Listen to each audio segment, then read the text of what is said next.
Support for this podcast comes from the Neubauer Family Foundation, supporting WHYY's Fresh Air and its commitment to sharing ideas and encouraging meaningful conversation. This is Fresh Air. I'm Terry Gross. Seditious conspiracy for plotting to keep Donald Trump in power after he lost the 2020 election by leading a violent mob in attacking the Capitol. That's what 4 members of the far-right extremist group the Proud Boys, including its leader Enrique Tarrio, were convicted of last week. A 5th member was convicted on lesser charges. 6 members of the far-right militia group, the Oath Keepers, including its leader Stuart Rhodes, were convicted of similar sedition charges in earlier trials. What does that mean for ongoing investigations into January 6th and attempts to overturn the 2020 election? Might Donald Trump and or members of his inner circle face similar charges? My guest Alan Foyer has been covering these stories for the New York Times. He's also covering special counsel Jack Smith's investigations into Trump and his allies. Foyer reports on extremism and political violence for the New York Times. We recorded our interview yesterday morning. Alan Foyer, welcome back to Fresh Air. So tell us, on what grounds were the Proud Boys convicted of seditious conspiracy? In short, they were found guilty of having used violent force to stop the lawful transfer of presidential power at the Capitol on January 6th. And essentially, seditious conspiracy is a charge that requires prosecutors to prove that the defendants sort of used physical violence to either oppose the authority of the U.S. government or oppose certain federal laws, in this case, the ones that kind of govern, how we hand off power from one president to the next. And the Proud Boys, the jury found, were front and center in helping lead the violent mob on January 6, 2021, that broke into the Capitol and disrupted this certification process of the election that was taking place inside it during a joint session of Congress. Tell us a couple of the most compelling pieces of evidence that were used to convict the members of the Proud Boys. Sure. So the government built its case effectively in 2 ways. One, during the investigation, the FBI seized from the phones of the 5 defendants in the case and lots of other Proud Boys who came under investigation almost 500,000 internal text messages, most of them on the chatting app Telegram. And so the government had a kind of inside picture of what the Proud Boys were saying to one another in the days leading up to the attack and during the attack. And there was no real smoking gun in those chats, right? There was no direct orders from Enrique Tarrio to his subordinates to attack the Capitol, but there were various hints of a kind of growing sense of anger and growing talk of using violence at the Capitol. And there were, on the day of the attack, Tarrio himself sent a message out after the Capitol was breached with the Proud Boys in the vanguard, literally saying, "We did this." So, in retrospect, it's pretty damning evidence. The other kind of big bucket of evidence that the government used is that they put 2 former Proud Boys on the witness stand as cooperating witnesses. And these 2 Proud Boys were able to give the jury a picture of the group as they moved from the election to January 6th. And the picture they painted was one of, increasing anger at, Trump's inability to use the legal system to maintain his grip on power, and a growing sense that violence, and as one of the witnesses put it, all-out revolution was going to be inevitable, when the crowd gathered at the Capitol on January 6th. So those were the kind of 2 main ways that the government went about proving its case. The prosecutors said that leaders of the Proud Boys used the rioters at the Capitol as tools of the conspiracy. Has anyone ever used that argument before in a conspiracy case? No, that was a kind of novel term of art. Normally, what you have in a criminal case are, if you're a defendant, you have co-defendants, right? And so in this case, there were, 5 co-defendants. There can also be co-conspirators who aren't necessarily charged in the case, right? They call them unindicted co-conspirators. This tools of the conspiracy construction was totally new. And the judge let it pass muster, let the government go to the jury with these arguments, but it came out of a sort of unique set of facts that underlied the whole way that the Proud Boys operated on January 6th. It was simply this. The 5 guys on trial had really only limited personal involvement with committing violent acts. Some of them, were accused of ripping down a barricade outside the building. One of them, Dominic Pizzola, very famously used a police riot shield to smash the first window that was broken at the Capitol, allowing rioters to flood inside. But there, writ large, the group of 200 Proud Boys that converged en masse on the Capitol were some of the most violent actors in attacking police officers, in breaching barricades, and in really pushing the riot itself forward. So what do you do if you're a prosecutor when the 5 guys on trial, most of whom were leaders of the group, aren't directly implicated in the physical force that is required to prove a seditious conspiracy? What they did is they used others in the group who had really limited direct communications and direct connections to the 5 guys on trial, who were physically violent, very violent, scuffling with cops, etc. And they showed the jury videos of those Proud Boys sort of beating up officers, breaching barricades, etc., and said, the leaders and the defendants wielded those other Proud Boys and other people in the mob who were with the Proud Boys, adjacent to them, as tools of the conspiracy. Now, I should say that the defense was outraged by this novel theory, and they effectively said, this is guilt by association. If you want to charge some of those other Proud Boys or other members of the mob who were with the Proud Boys and bring them into the same case, call them co-conspirators, call them co-defendants, fine. But it stretched the boundaries of traditional conspiracy law to use these others as tools of the conspiracy, but to sort of impute guilt upward from them to the guys who were on trial. So how big a part do you think that the tools of the conspiracy argument played in the actual conviction? Well, look, we don't have perfect vision into what the jury's deliberations were, but I will say this.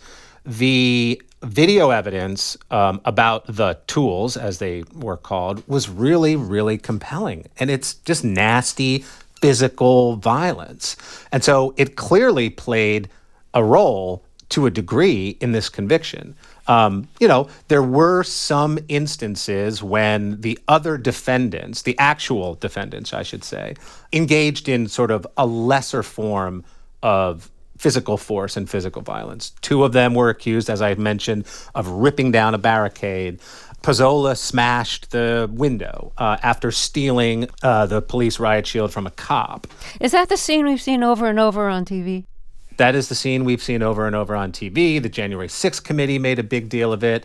Pizzola's the guy with the shaggy hair and the beard, and, he's just sort of hammering at this window with this police riot shield and ultimately breaches it, and then that's really the first physical breach of the Capitol itself. And people just start climbing through the window after that.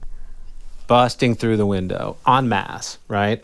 So yes, the tools of the conspiracy evidence was fundamental in the way the government made its case. Can you make a couple of comparisons to the seditious conspiracy trial of the Oath Keepers? And members of the Oath Keepers were convicted in that trial. In those trials, there were 2 trials, actually. Correct. There were two separate Oath Keeper trials involving seditious conspiracy. And I think, look, there's a couple of fundamental ways in which these trials, the Proud Boy trials and the Oath Keeper trials, differ. One, the Oath Keepers were accused of having an arsenal of heavy firearms at the ready across the river from D.C. in Virginia as part of what the group called a quick reaction force that was going to come to the aid of their compatriots on the ground at the Capitol if things went wrong, right? So the fact of having these weapons at the ready was instrumental in their seditious conspiracy convictions, because it's a shorter leap from, having to get over the hurdle of force when there are lots and lots of guns in the story, as there were for the Oath Keepers. And are any of the men who were convicted serving time? So nobody has been sentenced yet, but they are still in custody awaiting sentencing. And so the first round of sentencing hearings will be at the end of May. Stuart Rhodes is facing sentencing on May 25th. The government has recommended that he serve 25 years in prison on not just the seditious conspiracy charge, but Rhodes was convicted on a couple other conspiracy charges as well as some lesser charges. And the government is seeking what is known as a terrorism enhancement, right? So they're saying that what happened at the Capitol on January 6th, what the Oath Keepers and Stuart Rhodes did, deserves to be labeled as an act of terrorism, and therefore the sentence should be bumped up. We don't know if that's going to be the case for the Proud Boys yet. The sentencing papers for them won't be due for another, month, 6 weeks, something like that. But, the Oath Keepers will go first, and Rhodes will be among the first to face sentencing. As a result of the seditious conspiracy convictions, the Oath Keepers, the militia group, has disbanded, but the Proud Boys, in spite of the convictions, still exist, but the national leaders handed over leadership to local chapters. So practically, what does that mean?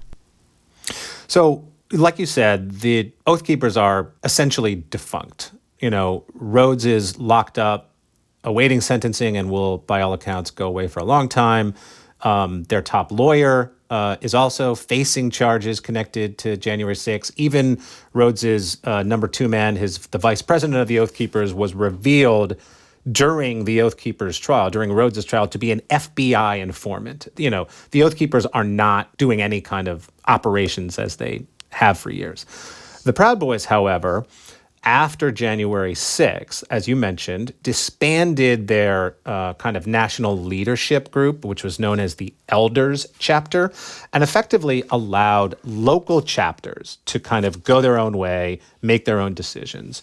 And the Proud Boys have remained an absolute persistent force in far-right politics. They have managed to insert themselves into a series of kind of local hot-button political issues. So when the issue of the day was, school boards, local school boards arguing over things like coronavirus restrictions or the teaching of anti-racist curricula, Proud Boys would often show up at these events in sort of vaguely threatening and not so vaguely threatening ways.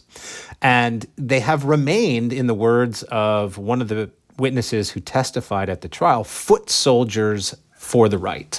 More recently, the Proud Boys have been taking part in protests of LGBTQ events, in particular drag shows.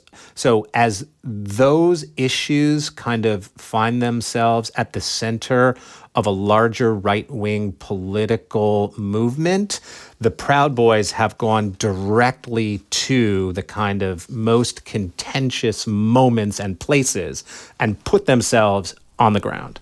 Yeah, but a lot of action now is at the local level.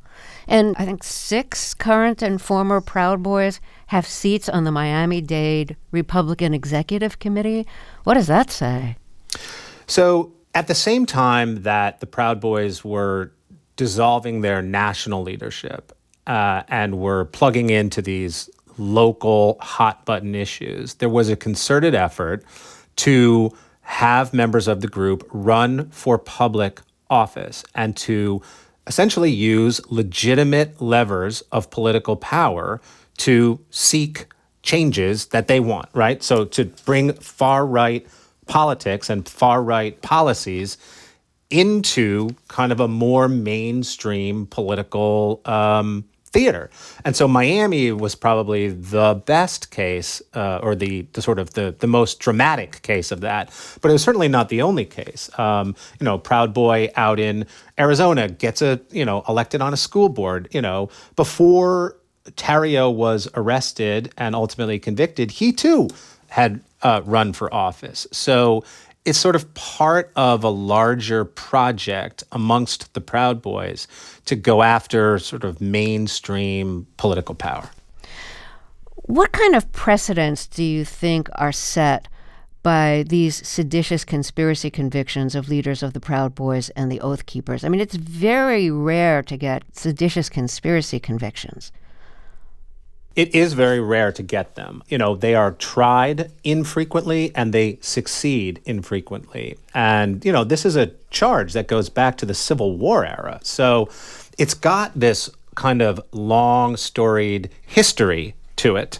So it was, in some sense, a monument of accountability seeking that the Justice Department won seditious conspiracy convictions against the leaders and lieutenants of two of the most prominent far-right extremist groups that were front and center in the violence at the Capitol on January 6th. Like, that was an important milestone in this massive investigation.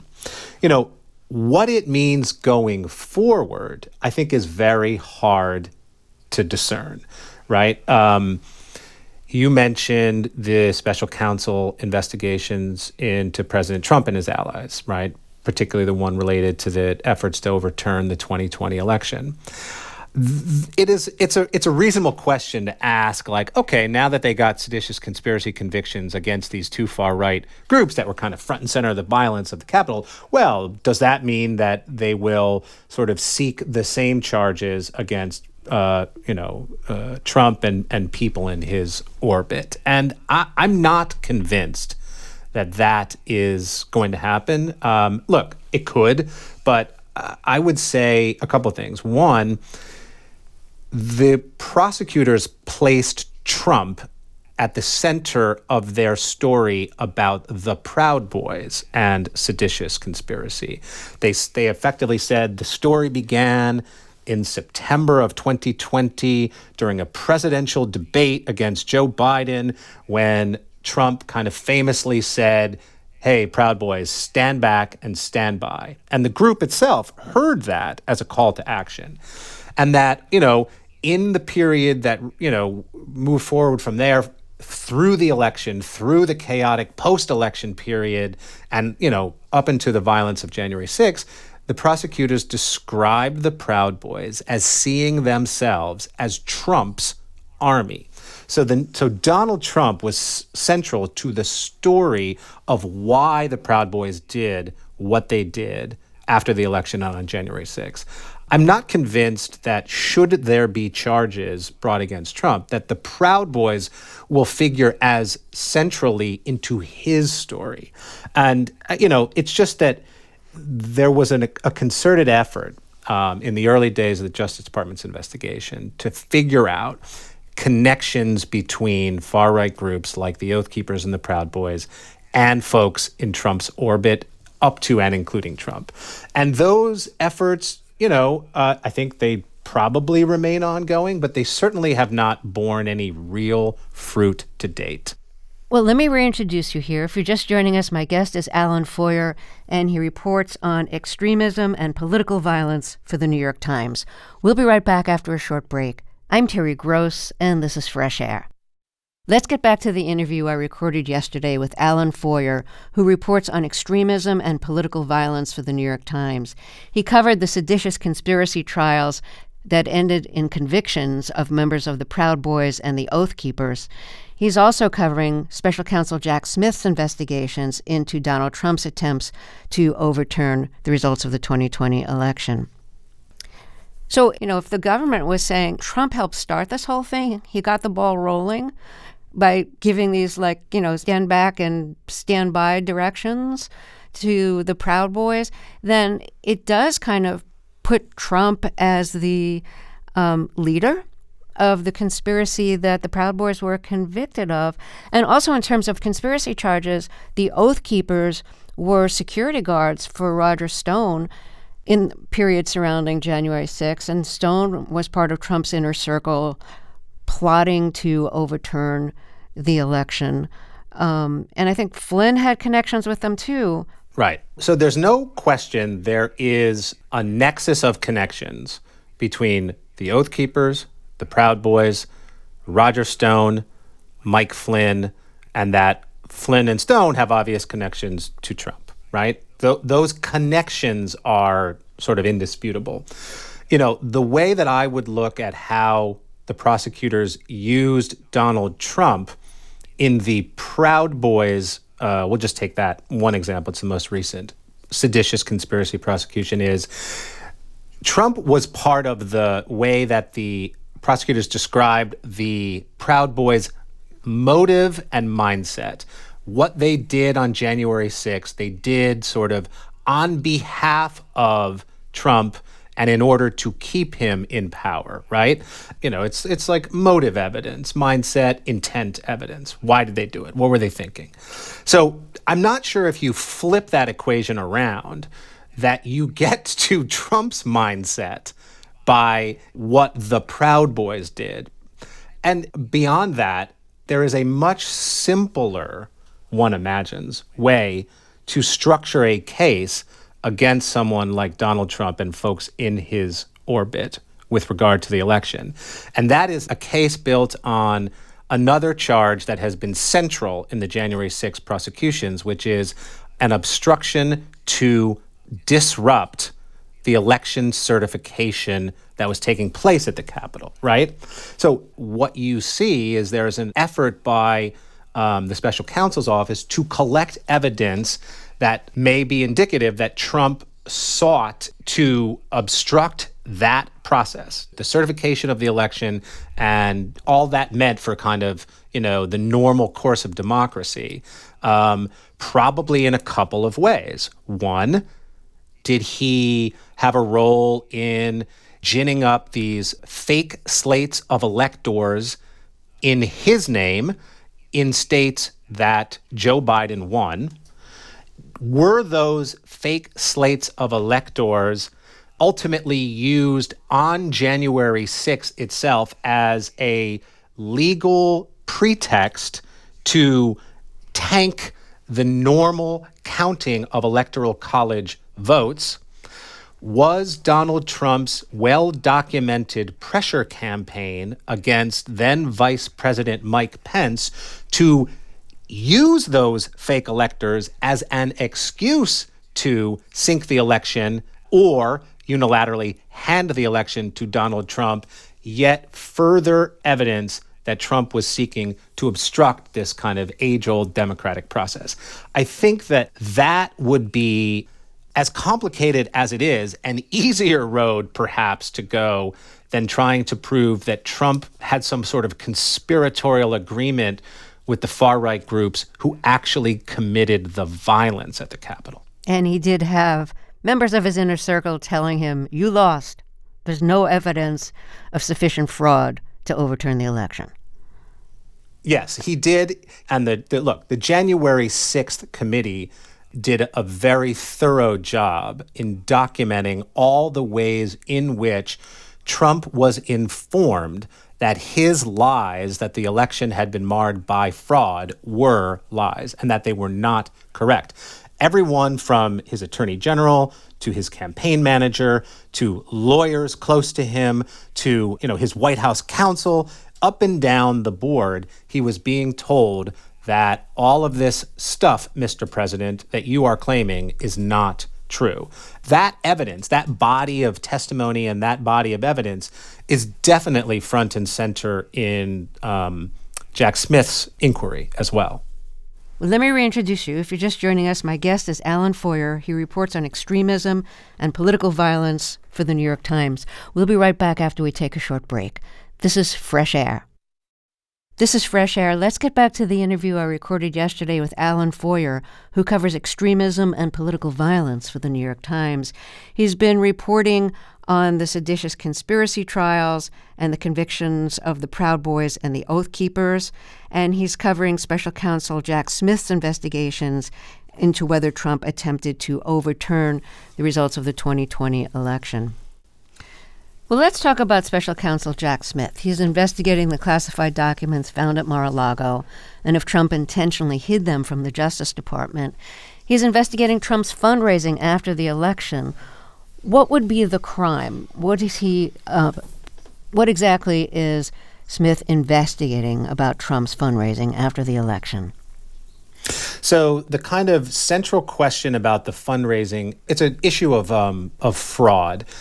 Did Donald Trump and the folks who were raising money with and for him use a story about election fraud to raise money for their fundraising entities like super PACs and the like, knowing full well that the fraud claims themselves were not true?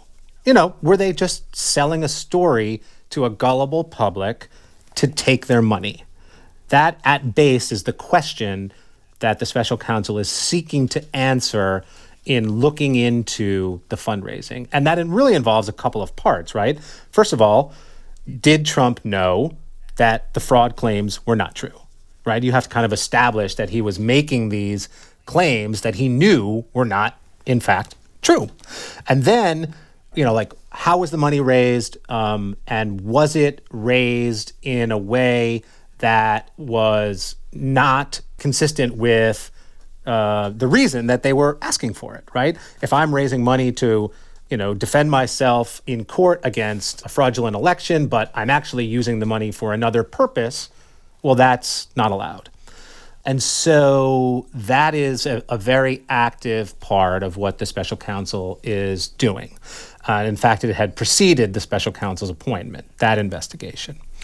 So it's kind of related to the election interference part of his portfolio, but it is also kind of carved out in a sort of separate niche. So what else is under Jack Smith's umbrella right now in his investigation? So the one other inquiry that we haven't yet discussed is the issue of Trump's handling of classified material that he took with him from the White House after leaving office. The most dramatic event attached to this inquiry was, of course, the FBI search of Mar-a-Lago, Trump's private club and residence in West Palm, Florida, that took place last August. The FBI showed up, they hauled away, a bunch of boxes of material, and in those boxes, they found about 100 classified documents. So he's really looking at three potential crimes. One is, were the documents that Trump had national defense secrets that would be illegal to kind of keep outside of a secure facility? A lesser charge in the same vein that, the question here is simply like, did he have presidential records that he shouldn't have kept, right? It doesn't have to even necessarily be classified stuff. And thirdly, did his efforts over the course of what was more than a year and a half, did he obstruct the government's attempts to get all this stuff back or to kind of investigate what was going on with his handling of all this material? So is Special Prosecutor Jack Smith looking into the plans to put together alternate slate of electors from swing states that Biden actually won, or to block or delay Congress's certification of the Electoral College.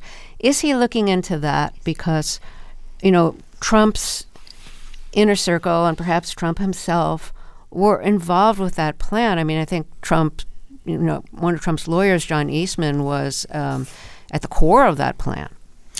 Yeah, I mean, look, we know a lot about what happened because of the work of the January 6th committee.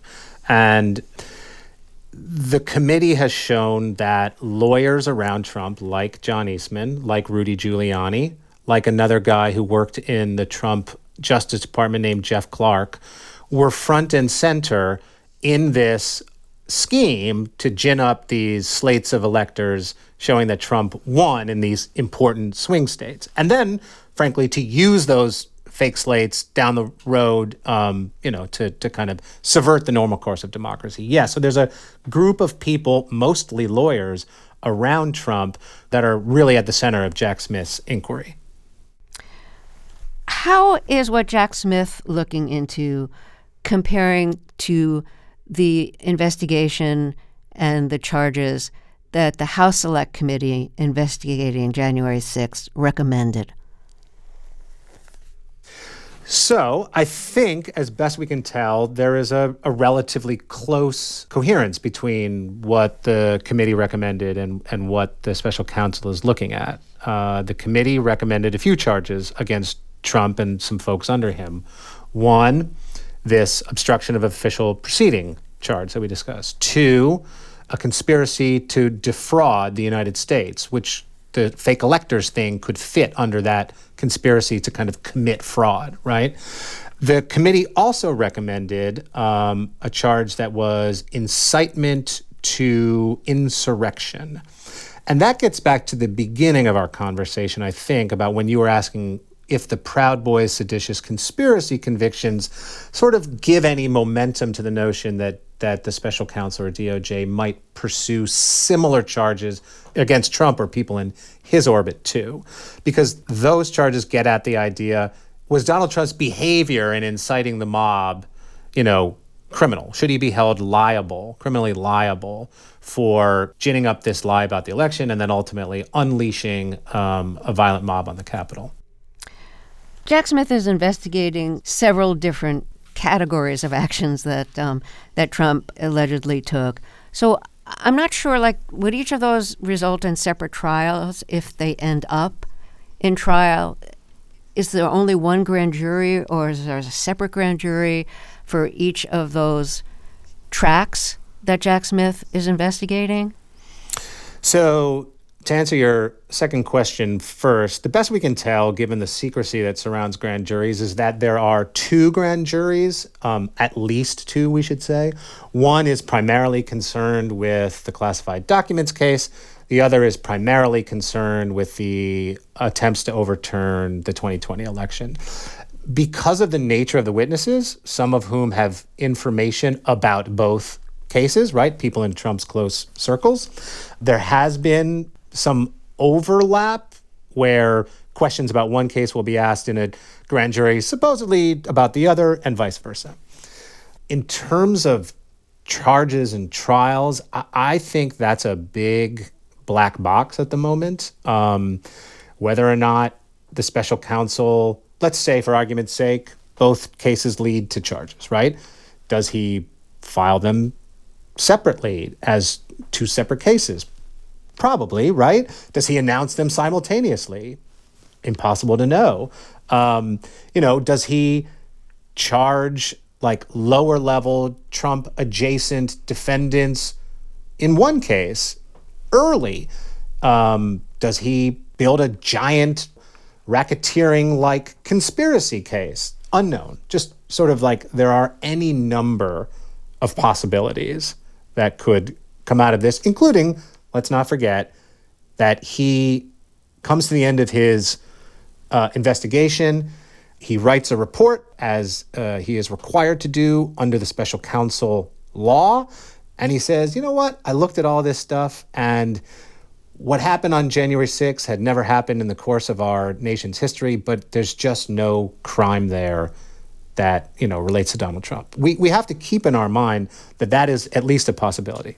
The same with the documents case. He could come to the end of that investigation and be like, there's no there there. Do you think that's likely to happen? I'm not in the business of predicting that stuff. I'm just saying that I've been doing criminal investigations, covering them for over 20 years, and that is within the realm of the possible. Is there anything in the works that might prevent Trump's legal ability to continue running for re-election? There have been discussions about using the 14th Amendment to prevent people like Trump from running for office. There's a section of the 14th Amendment that essentially disqualifies candidates from running for office if they have been proven to engage in insurrection, right? This gets back again to like post-Civil War era stuff. And there have been earlier cases brought against lower level politicians, including, frankly, there was one case of this nature brought against Marjorie Taylor Greene, the Republican representative from Georgia. That case failed. There was a successful case of this nature brought against a local politician out of New Mexico who took part in the storming of the Capitol. And, in the local courts in New Mexico, he was barred from running for office again under this sort of insurrection provision of the 14th Amendment. And there has been a lot of conversation by the lawyers who have brought those cases that a similar case could in theory be brought against Trump. There is no case of that sort at the moment. Who decides whether there will be charges, like criminal charges, against Trump resulting from the Jack Smith investigation? Is it Smith who decides, or Attorney General Merrick Garland? It's ultimately the Attorney General's decision. So Smith will write a report. He will make recommendations. That's his job as special counsel. But the decision will ultimately be made by Merrick Garland. All right, time for another break. If you're just joining us, my guest is Alan Foyer, and he reports on extremism and political violence for the New York Times. We'll be right back. This is Fresh Air. Getting back to the Proud Boys and the Oath Keepers, whose leaders were found guilty of seditious conspiracy, just because the Oath Keepers no longer exist and the leadership of the Proud Boys has given power over to the local chapters, that doesn't mean that racism, anti-Semitism, anti-LGBTQ protests and violence have been quieted. What is some of the evidence that it's actually escalating? And you might want to mention the two incidents from last weekend. Well, sure. To begin with that, what we had just, within days was a young guy in Allen, Texas, shot up a bunch of people at an outlet mall, and it was later revealed through his social media site that he was a violent misogynist with an adoration of the Nazis and a penchant for making, really virulent rants against Black people. And so one of the main threats moving forward that, experts who track this point to is the emergence of these lone attackers who appear to be radicalized to far-right ideologies online in the way that this guy in Allen, Texas was. That, however, is not the only kind of threat on the horizon.